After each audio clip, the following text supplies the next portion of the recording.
Timbog ang dalawang drug personalities at mahigit 1.3 milyong halaga ng hinihinalang shabu ang nakumpiska sa magkahiwalay na buy-bust operations na isinagawa ng mga otoridad sa mga lalawigan ng Bulacan at Pampanga nito lamang nakarang araw. Ayon sa ulat, nagsagawa ang mga operatiba ng buy-bust operation sa Barangay Panginay, Giginto, Bulacan dakong 1:45 ng madaling araw at dito na naaresto si alias Anok, 44 na taong gulang at kabilang sa Unified Drug Watchlist ng PIDEA.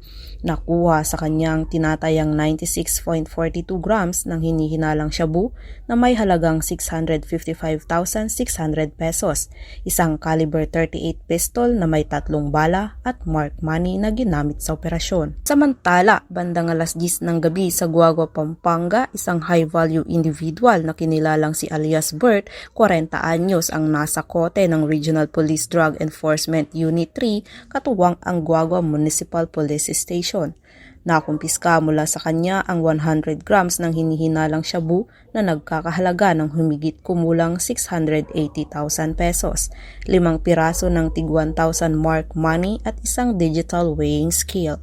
Kasalukuyang nasa kustodiya ng pulisya ang dalawang suspect habang inihahanda ang pagsasampa ng kasong paglabag sa Republic Act 9165 o ang Comprehensive Dangerous Drugs Act of 2002.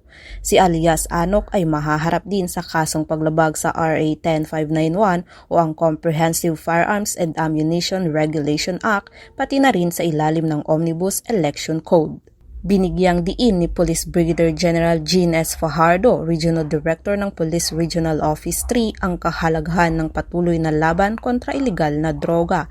Aniya, patuloy na paiigtingin ng Pro3 ang kampanya kontra kriminalidad upang mapanatili ang kapayapaan at kaayusan sa rehiyon.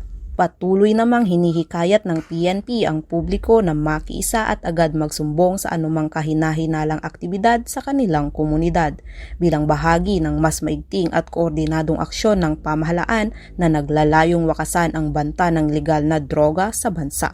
Mula dito sa Police Regional Office 3, ako ang inyong PNN Correspondent, Patrolwoman Jilly Advincula Peña, alagad ng batas, tagataguyod ng Balitang Pulis.